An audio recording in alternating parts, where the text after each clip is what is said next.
look, we have a big show for you today, right? We have Ike's. Finally, Ike gets to reveal his top 11 list. That'll happen about 3:30. We'll reveal number 5 and number 4 on the official list. Elliott Short Parks will be here. John Johnson called me a moron. There's a lot of stuff to get to. But this friggin' baseball team, I think we just want to start the show and bask in the glory of not just the best record in baseball, and we invite you to do the same. 215-592-9494. Not just the best record in baseball, but it feels right. Like, it just sort of feels like this is the year where it all clicks at the same time. It feels special. And I don't say that all the time. There are good teams. We've been around a lot of good teams. We've been around a lot of great teams, but they don't always have that feeling. And there's something about the last 2 years of Phillies baseball where the playoff runs have been special, for sure. But they sort of felt like the Phillies got hot at the right time. Felt fueled by the bats. Look at these guys. They hit home runs, and then in both cases, it just sort of wound down and it stopped. And you wanted to be mad, but you sort of understood that they weren't going to hit like that forever. But this team this year is different because every aspect of the ball club is excellent.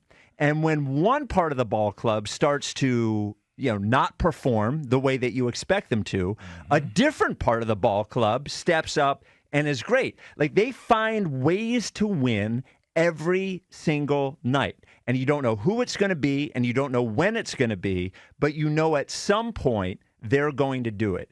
And there is just something about this team that leads you to believe that every night they're going to find a way. Yeah. And then when it comes down to it, when it gets important in September and October and November, that they're going to do the same thing. This just feels great. And, I was scoffing at the comparisons to the 07 to 11 teams, but I don't exactly know when it felt this right during that time. And I've been scoffing at that, but it sort of feels that way. Well, the thing with that team back then, I mean, even if you wanted to include 06, where we just came up short of making the playoffs in 06 and include that as part of the early portion of the run, they won the World Series so fast. Right. And then it became, can we do it again? Can we do it again? Can we do it again? I think with this team, we're getting a little more time to digest what they're doing. We certainly get to see them a little bit more from the standpoint of we're watching this team sort of develop to what they are right now. And they have developed into the best team in baseball. I mean, that's really what they've developed into. And I'm not so sure that we had a team this complete, during that run. I understand what those guys did, and listen, it's going to take I heard Joe talking about, and Hugh talking about this on the way in, about this being not just the best Phillies team in Phillies history, but one of the best teams in baseball in the history of the game. You got to win it, though, for that to happen. Because there are a lot of teams that have won 100 games. And right. Like, you don't want to be remembered for the wrong thing. You don't want to be the Seattle Mariners who set a record for wins and didn't even make the World Series. Like, you don't want that to happen. So there is a part of you that says, man, I'm enjoying the wins, but we still got a long way to go. So how do you temper that excitement? You don't temper it. You certainly can't keep it at a championship level pitch for the next 3 to 4 months. You know what? I might. I don't know. I don't want to temper it. I know Jack was saying the other day that he was, and Jack, I don't know if you've changed from the other day, but he was saying, his emotions can't be relied upon. He's up and down. Well, he was saying, you were saying, just get me to the World Series, and Ike's saying they can't. You can't keep this fever the whole summer. But because it doesn't matter if you don't win the World Series, I am just sort of like riding this because it has been so long since and again, the teams the last 2 years had great runs, but they weren't great summers. But they were great falls. Which matters more. It does. Yes. But a great summer, there's something about a great baseball team during the spring and the summer, just the joy that it brings. Yeah. Because because our lives are a little bit different. Of course. This is our relaxed time of the year. This is the time you're supposed to be enjoying everything. It's supposed to be a happy time of the year. And you just go home, you kick back and watch them beat someone else's ass every night. I don't know. It's amazing.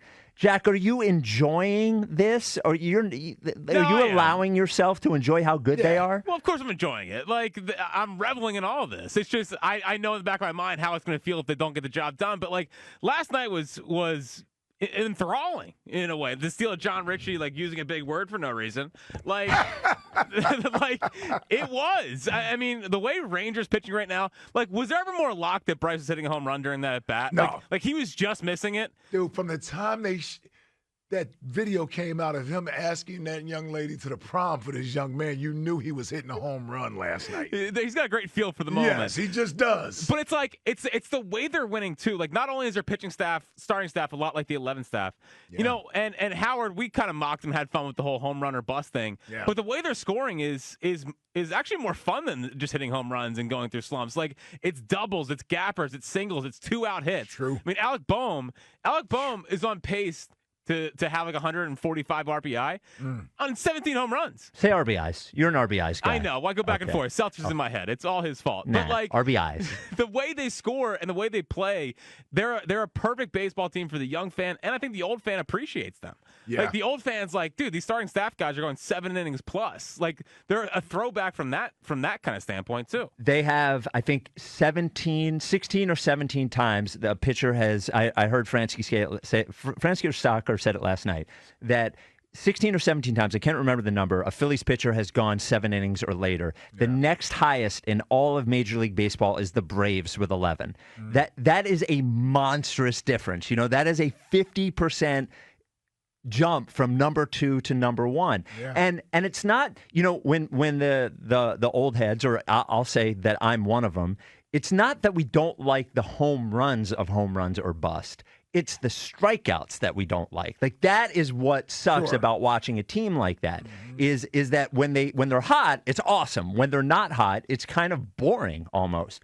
But with Boehm hitting doubles all over the place, Stott has heated up as the year has gone on. You know, those guys are not big home run hitters, but they just look like real hitters. They almost remind me of the hitters that we watched during the 90s, sort of like the Mattingleys and the Gwynns and the guys like that, hitting balls into the gaps, not just home run or bust, but hitting singles, hitting doubles, working counts, you know, those sorts of things. They just feel like a complete team. No, they really are. They're the best team in baseball. I mean, from the pitching staff to the stars at the top of the lineup, which I loved last night. It's one of those rare games where no one at the bottom of the lineup hit. Everybody at the top of the lineup hit. Right.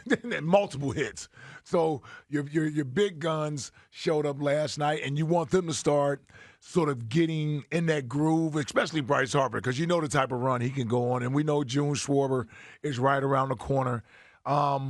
There is something, if I'm being honest, there is always something there in the back of your mind that says, man, we got to take advantage of this. I think they're gonna. We can enjoy the regular season. I'm not saying anybody's going to rain on the parade of the regular season or what have you, but you know it's the regular season, and the championship is what matters. The journey matters, and it's fun, but the title matters at the end. And maybe I'm just saying this because the Phillies are my team and the Dodgers aren't. And it's not that I don't think this team doesn't have a lot of great players, because they do. Oh, yeah. But they don't feel like an unfairly stacked team. It feels like the team was put together with, I don't know, with thought. You know, it's not just grabbing every great player you see.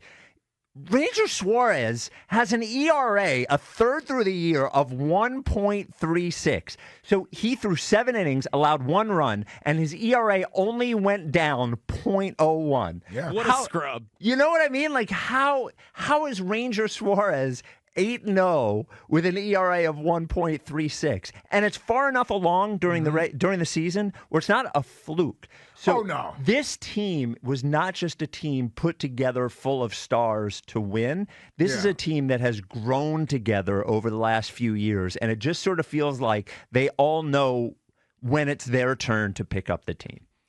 I mean, they did go get Trey Turner last year. Well, yeah. After going to the But that World was last Series. year. Yeah. I'm just saying, it's a $300 million guy. He's not even playing. I know, but I'm just saying. Come on. We do have several guys on the team making over $100 million. Total. Like, yeah, we do have like Over several years. I mean, we got 2 pitchers that are making over $100 million. Well, maybe. Catcher, but one of them homegrown. The catcher, $100 million. Yes, but okay. But Aaron Nola homegrown. Sure. Zach Wheeler, when he came here, was not Still this $100 Zach million Wheeler. pitcher. Well, it doesn't feel like we're cheating. No, we're not. Yeah, that's what I'm saying. No, we're in the game. Yes. Those bastards have been cheating all these years. Yeah, right. yeah, we're not cheating. No, don't get me wrong. I'm not saying Okay, that. all right. I felt we needed to do that to keep up with these teams. 100%. And Yeah. hopefully it bridges the gap between having to spend for everybody to, Jack has told me, and I'm not a guy who would know, but that their farm system is finally starting to be a real farm system. So hopefully this is a sort of thing where they're not good for 4 years, and then we have to wait another decade for them to be good again. I guess and we got whatchamacallit. I can't think of his name. Who's our pitcher in the minors? Andrew Painter. And we got Andrew Painter coming up. Just waiting. So you do have, along with to go with Bohm and Stoddy, like you have these young players that you have under control that's going to be here, and then you have the mixture of veteran star guys that you need to go win a World Series with. Like, right. I mean, hell, Houston went out and they went out and got Scherzer and they went out and got guys. Yep. Who was the guy? Did they have Verlander too? Yeah, they did. They got Verlander last year. The Mets traded Scherzer to the Rangers. The Rangers. Okay. Yeah. So I'm thinking of Verlander when we played Houston in the World Series. Yeah, he did that for a little bit. Yes. Yep. Yeah. 215-592-9494. We're just basking in the Phillies right now. We're just happy. No takes. I came in today. I was like, Jack, I don't think I have a take, man. I think the Phillies are just good. The Phillies are pretty good. Can we do a show just about the Phillies being good? He's like, yeah, buddy, it'll be fine. It's like, but I think I need a take. You don't need a take, man.